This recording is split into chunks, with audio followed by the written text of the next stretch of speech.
Hello and welcome to Habano News. Months ago, I made a video in which I was saying that I was convinced that Mr. Kirby Allison was going to win the title of Habanos Man of the Year in Communication. And I was wrong.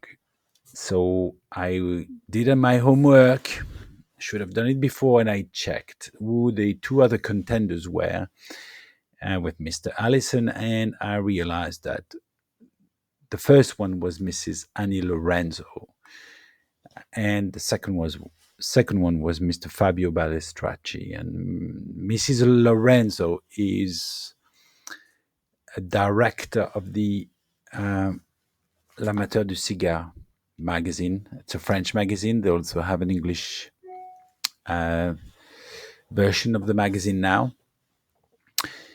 And Mr. Balestracci is an author and also an influencer in the Cuban cigar scene.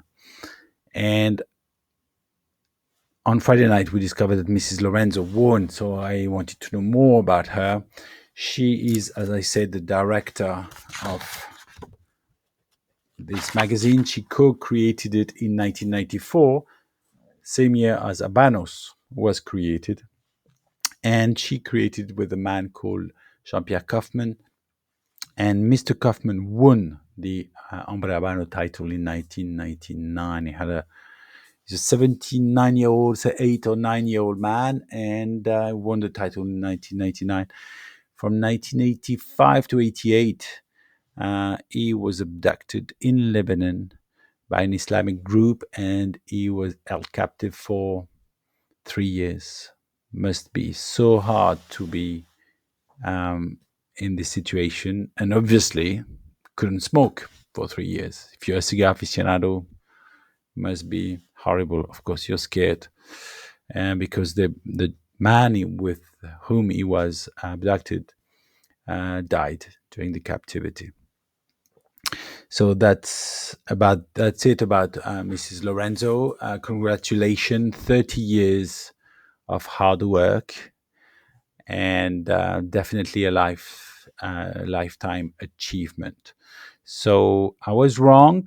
It's important to say it. I only saw what Mr. Allison had done during the year. Didn't check who was nominated with him. So it's my mistake. I'll make sure I'll check. I'll do more. Do my homework better next time. I have no doubt that if he continues, Mr. Allison will win once year. But Mrs. Lorenzo was nominated in 2017, so 7 years later. After the first nomination, she wins the title. So one has to be patient when one is nominated. I hope you like this video. If you did, please kindly subscribe. Goodbye.